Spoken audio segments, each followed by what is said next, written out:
하나님 아버지, 오늘도 하나님 앞에 믿음으로 기도하며 말씀을 듣고 은혜를 사모하기를 원하며 우리의 모든 문제를 우리보다 더 잘하신 하나님으로 인하여 해결함을 얻고 응답받기를 원합니다. 우리와 함께 하시는 증거를 보여주시옵소서. 믿음으로 기도하는 자들에게 역사하여 주시옵소서. 믿음으로 헌금한 손길들을 축복하시고 하나님 앞에 드린 것들이 하나님 앞에 분명히 기억되듯 우리의 기도도 기록되고 우리의 믿음도 기억되어 하나님께서 반드시 갚으실 것이 있는 거룩한 주님의 신부들이 되게 도와주시옵소서. 예수님의 이름으로 기도하였습니다. 하나님의 말씀은 호세아서 2장 21절에서 23절까지 말씀을 함께 같이 합독하겠습니다. 호세아서 2장 21절에서 23절까지 말씀을 함께 같이 합독하겠습니다. 함께 읽습니다. 시작. 여호와께서 이르시되 그날에 내가 응답하리라. 나는 하늘에 응답하고 하늘은 땅에 응답하고 땅은 곡식과 포도주와 기름에 응답하고 또 이것들은 이스라엘에 응답하리라. 내가 나를 위하여 그를 이 땅에 심고 긍휼히 여김을 받지 못하던 자를 긍휼히 여기며 내 백성 아니었던 자에게 향하여 이르기를 너는 내 백성이라 하리니 그들은 이르기를 주는 내 하나님이시라 하리라 하시니라. 아멘. 신앙생활은 하나님과 우리의 관계를 분명히 알고 곤고하게 하는 것입니다. 이 세상에 어느 누구도 하나님을 감히 아버지라 부를 수 없죠. 그런데 믿음 있는 자들은 너무나도 담대하게 하나님이 내 아버지시라 하는 것을 고백합니다. 하나님께서 우리에게 물으시는 여러 가지 신앙 고백 가운데 한 가지가 이런 것이 있죠. 너희는 나를 누구라고 부르느냐 하는 것이죠. 성경을 좀 보겠습니다. 마태복음 16장 15절 16절입니다. 마태복음 16장 15절 16절입니다. 함께 읽겠습니다. 마태복음 16장 15절 16절입니다. 함께 읽지요. 시작. 이르시되 너희는 나를 누구라 하느냐. 시몬 베드로가 대답하여 이르되 주는 그리스도시요 살아계신 하나님의 아들이시니이다. 이렇게 말하죠. 우리가 잘 아는 것처럼 이 믿음의 고백을 반석 삼아서 그 위에 내가 내 교회를 세우리라 하셨어요. 교회는 그래서 뭘 고백하는 사람이냐? 하나님이, 예수가, 성령께서 나와 무슨 관계가 있는가라고 하는 것을 고백하는 것입니다. 귀신들이 쫓겨나갈 때에 예수께 했던 말을 혹시 기억하십니까? 나사렛 예수여, 나와 무슨 상관이 있기로, 이렇게 얘기하잖아요. 결국 귀신은 뭐냐? 예수와 상관이 없는 것들이에요. 교회는 뭐냐? 예수와 상관이 있는 사람들이죠. 나와 예수가 무슨 관계냐? 하나님과 내가 무슨 관계냐? 이걸 너무나도 명확하게 하는 것이 신앙 생활이에요. 하나님을 아버지라고 부르는데 실제로 아버지가 되어 계시지 않으면 그거는 좀 이상한 관계이죠. 예수를 내 구주라고 부르는데 그분이 내게 실제로 구주가 되어져 계시지 않으면 이상한 관계인 거예요. 소위 우리가 얘기하는 쇼윈도우 부부. 회사는 회사인데 실질적으로 아무런 영향력이나 거래도 없고 실제로 일하지 않는 페이퍼 컴퍼니 같이 그냥 명목상의 관계이지 실질적으로는 아무런 관계가 아닌. 반대의 경우도 있죠. 법적으로나 뭐 이렇게는 증빙 서류를 뗄 수는 없는데 소위 사실혼 관계라는 거 있지 않습니까? 실제로 혼인 생활을 하고 있는 경우. 결국 하나님과의 관계가 뭘까? 가장 정확한 건 법적으로도 확실하고 실제적으로도 확실해야 되는 거죠. 근데 법적인 것과 사실적인 것 어떤 게 더 먼저일까? 제보고 하나 고르라면 사실적인 걸 고르겠어요.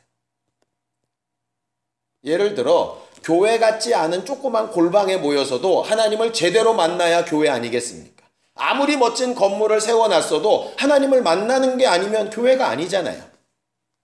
그렇죠? 아무리 이게 로만 갈라 같은 거 입고 거룩하게 이렇게 성경책 들고 다녀도 하나님과 관련이 없으면 목사가 아니고, 그냥 청바지 입고 막 껄렁껄렁하게 다녀도 사실 하나님과 제대로 된 관계가 있으면 그는 사역자인 거잖아요. 바리새인들과 서기관들이 그렇게 예수를 욕하고 예수를 따라다녔던 사람들을 욕했던 이유가 뭡니까? 겉껍데기나 법적인 관계가 거룩하게 별로 안 보였어요. 그런데 실상은 예수를 제대로 알고 따르고 관계를 맺었던 사람들이었죠. 12명의 제자들 가운데 가룟 유다는 분명히 누가 봐도 예수님의 제자였어요. 그런데 결과를 봤더니 예수님의 제자가 아니었었죠. 결국 이것입니다. 우리가 왜 기도하고 응답받아야 될까? 그가 진짜 내 아버지시라면 응답하실 거예요. 그가 진짜 내 구주시라면 나를 구원하실 거예요. 그렇기 때문에 응답을 받아야 마시고 그렇게 되어야 내 속이 시원하고 뭐 이런 차원을 떠나서 그분과 내가 진짜 관계가 맞나? 이거죠. 진짜 관계가 맞나? 왜냐하면 하나님과 우리의 관계가 마치 어떻냐 하면요, 이런 것 같아요. 저는 이제 하나님이 계신 걸 못 믿겠고 하나님이 우리 아버지라는 걸 못 믿겠고 창조주라는 것을 못 믿겠다고 하더라고요. 그래서 그렇게 물었죠. 당신 어머니가 계신 걸 압니까? 안 돼요. 그 어머니가 진짜 당신 어머니라는 거 압니까? 안 돼요. 어떻게 압니까? 말을 못 하더라고요. 당신이 엄마 뱃속에서 딱 나오는 순간에 고개를 획 돌려서 그 얼굴을 봤습니까? 못 봤대요. 그럼 어떻게 그 뱃속에서 나온지 당신이 압니까? 그걸 말해준 증인, 병원의 기록 뭐 이런 걸로 안 돼요. 맞아요. 하나님이 당신 아버지라는 거 수많은 증인들이 말하고 있고 성경에 기록이 있어요. 근데 병원 기록은 믿는데 이 기록은 안 믿어지죠. 다른 사람들의 말은 믿어지는데 하나님을 만난 사람들의 말은 안 믿어지죠. 결국 사실의 문제입니까? 믿음의 문제입니까? 할 말이 없죠. 사실 우리는 우리 부모가 나를 낳아줬는지 안 낳아줬는지 실제적으로 내 부모가 그 씨가 맞는지 우리는 확인하지 못해요. 뭐로 아냐? 증거로 아는 거죠. 그 증거를 믿는 걸로 아는 거예요.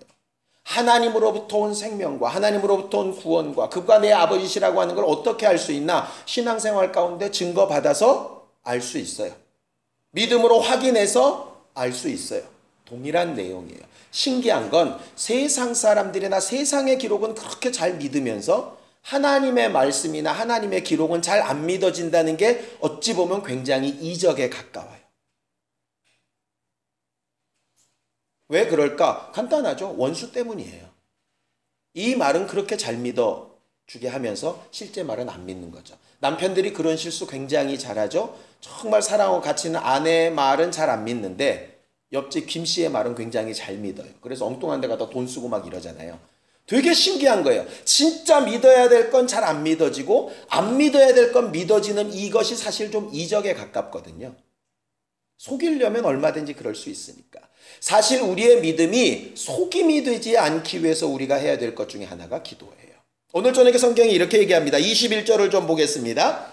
호세아서 2장 21절 함께 읽지요. 시작. 여호와께서 이르시되 그날에 내가 응답하리라 이렇게 말씀하셨어요.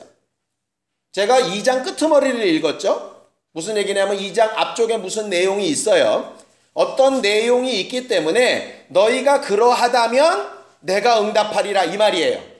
그러니까 기도의 응답을 받으려면 그 앞을 알아야 된다는 얘기죠. 이게 이제 관계의 문제예요.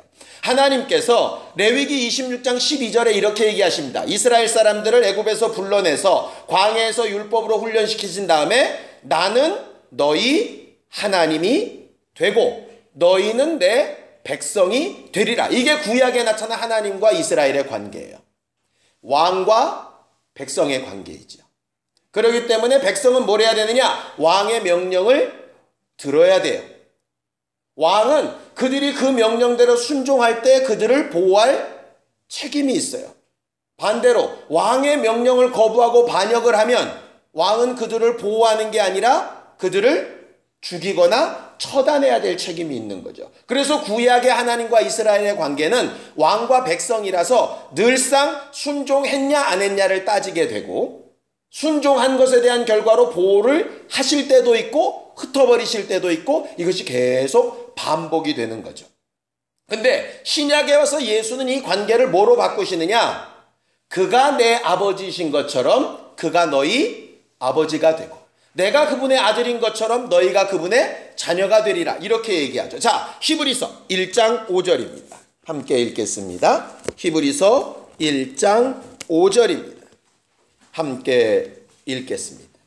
하나님께서 구약의 이스라엘 정도가 아니라 구약의 이스라엘보다 훨씬 더 거룩하고 신령한 천사들에 대해서도 이렇게 말씀 안 하셨다는 기록이 거기에 나오죠. 함께 읽습니다. 시작. 하나님께서 어느 때의 천사 중 누구에게 너는 내 아들이라 오늘 내가 너를 낳았다 하셨으며 또다시 나는 그에게 아버지가 되고 그는 내게 아들이 되리라 하셨느냐, 그렇게 되어 있어요. 그러면서 그 다음에 보면 맏아들을 이끌어내실 때 그 맏아들인 예수께 붙은 자들을 다 자녀 삼으신다는 얘기가 나오고, 그 거룩한 천사들조차도 구원 얻을 그 후사들을 섬기는 것들로 사용하시겠다, 이렇게 말하죠. 그러니 신약에 와서는 확실하게 뭐가 달라지느냐? 하나님과 우리의 관계가 왕과 백성의 관계가 아니라 아버지와 아들의 관계예요. 물론 아버지와 아들의 관계에도 아버지 말씀에 순종해야 되는 것이 있지요. 그렇죠? 그런데 백성에게 요구하는 순종과 아들에게 요구하는 순종은 분명히 달라요. 둘 다 순종했을 때는 백성도 보호하심을 얻고 칭찬을 받고 아들도 보호하심을 얻고 칭찬을 받습니다.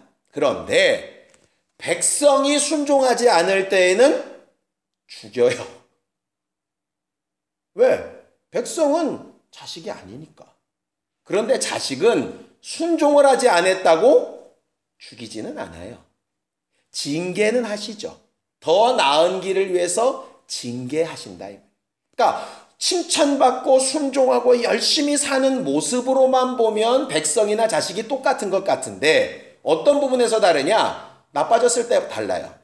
지난 수요일 날도 말씀드렸죠. 성령 충만이라고 하는 건 뜨거웠을 때 화끈할 때만이 아니라 사실은 바닥에 어느 정도까지 떨어지냐가 사실은 성령 충만이라고 말씀을 드렸어요. 지난번에 은혜 받았을 땐 1까지 떨어졌는데 이번에 은혜 받았을 때는 2까지만 떨어지고 그 다음에는 3까지만 떨어지면 1, 2, 3 바닥이 점점 올라가듯이 성령 충만이 채워져 가고 있는 것이라고 말씀을 드렸죠. 결과적으로 구약의 백성과 신약의 아들이라는 개념은요, 그렇게 바닥이 좀 올라온 개념하고 똑같아요. 떨어져도 백성처럼 끝장나게 떨어지질 않아요. 아들은 그래도 사랑하셔서 돌아올 수 있는 길이 열려 있는 것이죠. 그런데 어떻게 아들이 됐느냐? 예수는 하나님이 낳으셔서 아들이 됐고요. 우리는 그 아들이 우리를 배우자로 삼아주셔서 자녀가 됐어요. 쉽게 얘기하면 전수미 사모는 본래 박영 장로님과 이은희 전도사님과는 법적으로 육체적으로 아무런 관계가 없는 사람이에요. 근데 유일하게 저를 남편으로 맞이한 그 단 한 가지 이유로 박영 장로님의 딸 같은 며느리가 되고 아버님, 어머님 이렇게 부르는 사이가 된 거죠. 결국 그 관계예요. 우리는 하나님이 직접 낳으신 아들과는 분명히 차이가 있는 존재예요. 엄격하게 DNA로 따지면 의로우신 예수와는 분명히 다른 죄인인 인간이 맞아요. 그럼에도 불구하고 예수가 우리를 아내로 삼아 주셔서 그것으로 하나님을 아버지라고 부르고 상속권도 생기고 합법적으로 인정도 받고 하게 된 것이죠. 근데 어떤 과정 가운데 어떤 기준이 이게 충족이 돼야 그게 가능하냐? 예수와 부부라는 전제하에 가능해요. 막말로 어제까진 아버님 어머님 했는데 이혼 딱 하는 순간에 법적으로 남이에요. 그냥. 결국 그래서 예수의 은혜가 왜 중요하냐? 예수의 은혜가 있으면 어쨌든 법적으로든 실제적으로든 하나님이 내 아버지이신 게 확실해요. 근데 예수와의 관계가 틀어지면 하나님은 내가 아무리 아버님이라고 불러도 그분이 뭐라고 얘기하실 수 있느냐? 내가 왜 네 아버지냐? 이렇게 말할 수 있는 상황이 벌어질 수 있게 되는 거죠. 그래서 내가 응답하리라 하셨던 21절 바로 앞에 어떻게 되어 있느냐? 우리가 잘 아는 말씀이 있습니다. 19절 20절을 좀 읽어보죠. 19절 20절 함께 읽습니다. 시작. 내가 내게 장가들어 영원히 살되 공의와 정의와 은총과 긍휼이 여김으로 내게 장가들며 진실함으로 내게 장가들리니 내가 여호와를 알리라 그랬어요. 우리가 잊지 말아야 될 것은 뭐냐면요, 예수님과 우리는 가장 좋은 비유로 부부 사이로 되어져 있죠. 에베소서에도 분명히 그렇게 나와 있죠. 예수가 우리의 머리, 남편 되시고 우리는 그 아내와 같이 순종해야 되는 부분을 분명히 가르치고 있어요. 근데 왜 남편과 아내라는 비유를 썼을까? 왜 그렇게 쓰셨을 것 같아요? 다른 비유도 많은데 남편과 아내라는 비유를 왜 쓰셨을까요? 제일 가까워서 또 둘이 한 몸이라. 어떻게? 남자가 부모를 떠나 그 아내와 한 몸이 되라 하시고 하나님께서 짝지어 주셨으니 뭐 할 수 없다? 나눌 수 없다. 이걸 자꾸 이혼 금지 명령이라고 생각을 하는데요. 물론 그렇게 해석할 수도 있어요. 근데 진짜 의미는 뭐냐면 이 땅에 사는 동안에 이혼 금지 명령도 되지만 더 중요한 개념은 왜 예수는 신랑 우리는 신부라고 말하느냐? 예수와 우리 사이는 하나님께서 짝지어 주셨을 때 근본적으로 나눌 수 없다. 어떻게만 하냐면 내가 그분을 버리지만 않으면 나눌 수 없어요. 그게 호세아서예요. 호세아가 고멜을 얻었는데 고멜이 계속 딴짓하잖아요. 그런데 호세아가 안 버려. 율법에 있는 것처럼 증서 써가지고 딱 버리면 남이 될 텐데 이 남편이 절대 안 버려. 여자가 별짓을 다 하고 돌아다녀도 안 버려. 그러면 안 찢어지는 거예요. 제발 좀 나를 놔줘 그래도 신랑이 안 버려. 인생에서는 그렇게 얘기하면 징그러울 것 같은데 예수가 그러시는 건 우리에게는 영원한 단 한 가지 소망이에요. 무슨 짓을 해도 그 남편의 사랑을 기억하고 눈빛만 돌이키면 그 자리에 계신 분이 그 신랑이에요. 아마 우리 때문에 속은 터지실 거예요. 아마 한 대 주워 박았으면 좋으실지도 모르겠어요. 그럼에도 불구하고 예수는 분명히 우리는 지키기 어려운 그 하나님의 말씀을 누구는 지키시느냐? 예수는 지키시거든요. 십자가에 달려 죽고 부활하신 것만 지키시는 예수가 아니라 하나님이 짝지어 주셨으니 나눌 수 없다 하는 말씀을 우리는 못 지켜도 누구는 지키시느냐? 그분은 지키세요. 그게 우리에게 가장 큰 위로예요. 가장 큰 위로. 이전에게 우리가 기도할 수 있는 힘이 어디서 나오느냐? 하나님 앞에 우리가 잘한 게 많아서도 아니에요. 실제로 보면 못한 게 너무 많아.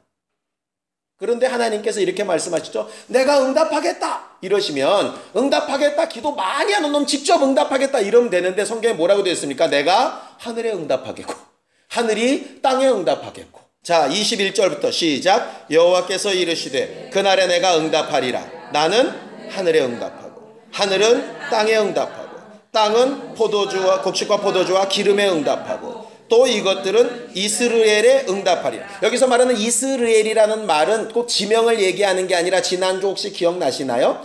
흩으셨다는 말에 긍정적인 의미가 심으셨다잖아요. 그러니까 심어놓으신 것에 응답하겠다 이 말이에요. 쉽게 얘기하면 이런 거예요. 하나님이 우리를 직접 대하시면 우리가 암만 기도해도 의로움이 없어서 우리의 기도는 응답이 안 돼요. 그런데 우리의 기도만 있는 게 아니라 보좌 우편에서 예수의 기도가 있어요. 그래서 응답을 누구에게 하시느냐? 이 구절대로 한다면, 우리가 물론 직접 기도하고 응답받는 게 맞긴 하지만 이 구절대로 한다면 엄격하게 얘기하면 하나님은 아들 때문에 응답하시고 아들이 날 사랑해서 응답하는 거예요. 결국 우리가 제일 중요하게 생각해야 될 게 뭐냐면, 하나님 앞에 가면 두려울 수도 있고 근심될 수도 있고 괴로울 수도 있어요. 근데 신랑 앞에 서는 건 그러면 안 되는 거예요. 왜 이 세상 살면서 남편과 아내의 관계를 좀 잘해보자고 왜 그렇게 얘기를 할까? 도덕 윤리를 얘기하는 게 아니에요. 이 세상에서 아버지랑 틀어진 사람은요, 하나님과도 가까이 가기가 쉽지가 않아요. 왜냐하면 기본적으로 아버지에 대한 부정적인 생각이 있거든요. 그런데 이 세상에서 남편과 어그러지면 예수와의 관계에도 영향을 안 미칠래야 안 미칠 수가 없어요. 그래서 그 부분들을 회복하자는 거예요. 보이지 않는 예수와 회복은 그렇게 눈에 잘 보이지 않아서 쉽지 않으니까 여기서부터 해보자는 거예요. 그리고 그와 동일하게 예수를 의지하자는 거예요. 거기에 말씀 얘기하시죠. 나를 신랑으로 알리라. 알리라. 이렇게 하는 거예요. 거기 이렇게 성경되어 있습니다. 그 앞에 보면, 자, 16절을 좀 읽어보실래요? 이 구절이 잘 해석이 안 되실 수도 있어서 16절입니다. 함께 읽습니다. 시작. 여호와께서 이르시되 그날에 내가 나를 내 남편이라 일컫고 다시는 내 바알이라 일컫지 아니하리라. 여기 왜 갑자기 바알이 나오나 그랬더니 바알이라는 원래 말이 주인이라는 뜻이에요. 주인. 그러니까 바알이라는 우상을 섬기지 않고 나를 남편 삼으리라 이 말도 되고, 더 정확하게 얘기하면 하나님이 임금이시라 주인과 종의 관계였다가 이제는 남편과 아내의 관계니까 훨씬 더 가깝고 친밀하게 좀 다가왔으면 좋겠다 이 말을 하시는 거예요. 예수께서 말씀하시죠. 종은 주인이 하는 것을 알지 못한다. 근데 나는 너희를 종이라고 부르지 않겠다. 그때는 친구라는 말을 쓰세요. 왜냐하면 친구라는 말의 최상급이 아내와 같거든요. 친구 중에 최고의 친구가 누구냐? 아내여야 되는 거예요. 아내에게는 최고의 친구가 누구여야 되냐? 원래 남편이어야 되는 거예요. 그런데 거기가 제일 친한 친구가 안 되면 뭔가 이상해지는 거예요. 아내한테 할 수 없는 걸 딴 여자한테 말하는 건 불륜인 거잖아요. 그죠? 마찬가지예요. 남편한테 말할 수 없는 걸 딴 남자한테 얘기하고 있다면 그것도 정상은 아니에요. 쉽지 않은 일이지만 하나님과 예수와의 관계를 그렇게 만들기 위해서 이 세상에서도 그런 부분을 우리가 잘 생각해야 한다. 거기서 말하는 너희가 나를 알리라 하시는 거죠. 호세아서 나중에 나오겠지만 호세아서 제일 유명한 말씀이 뭡니까? 내 백성이 지식이 없어서 망한다. 나를 좀 알라. 좀 깊이 알라. 이렇게 얘기하시죠. 뭘 알란 얘기냐? 나를 좀 제발 남편으로 알아달라. 기도를 그 남편께 하는 것처럼 기도하면 좋을 것 같아요. 여보 있잖아, 우리 애가. 여보 내가 지금 당장 돈이 필요한데. 여보 있잖아, 이 문제 어떻게 하면 좋을까? 이런 대화가 사실은 가장 정직하고 응답받을 수 있는 기도예요. 주여 언제까지 옵나이까? 이거 말고 여보 이렇게 얘기하는 거. 결국 오늘 성경에 내가 응답하리라 바로 앞에가 뭐냐면 내가 내게 장가들어서 영원히 살겠다. 진실하게 살겠다. 네가 나를 알기만 한다면, 그렇게 고백한다면 기도는 응답될 수밖에 없다. 이게 하나님의 정답이에요. 예수는 그 일을 위해서 오신 거예요. 하나님과의 관계를 분명히 하는 우리 모두가 되기를 원하고 그 하나님과의 관계를 더 풍성하게 잘 느끼기 위해서 육체의 삶에서도 그런 노력과 수고가 되어지는 우리 모두가 되기를 예수님의 이름으로 축원합니다. 시간 함께 같이 기도하겠습니다. 하나님 아버지, 하나님이 참 우리의 아버지가 되신 것과 예수께서 우리의 참 신랑이 되신 것과 성령께서 우리 안에 영원토록 떠나가지 아니하시고 우리 안에 하나님의 마음과 은혜를 가르치시는 것을 계속하여 확인하여 증거받는 신령한 관계를 유지하게 하여 주시옵소서. 세상의 헛된 소리나 다른 것에 속아 넘어지거나 쓰러지지 않게 하여 주시옵시고, 언제나 되돌아보면 그 자리에 계시고 우리와 함께 하시는 분으로 인하여 뗄래야 뗄 수 없는 그 관계 가운데 사랑과 위로와 능력과 힘 주시는 증거를 보게 하여 주시옵소서. 연약할지라도 부족할지라도 우리를 사랑하시는 주의 은혜로 말미암아 힘을 얻게 하여 주시옵소서. 이제는 우리 주 예수 그리스도의 은혜와 하나님 아버지의 극진하신 사랑과 성령님의 감동하시고 역사하시는 분명한 증거가 참 신랑 되신 이에게 늘 기도하며 간구하고자 결심한 우리 모두 위에 이제부터 영원까지 함께 있을지어다. 아멘.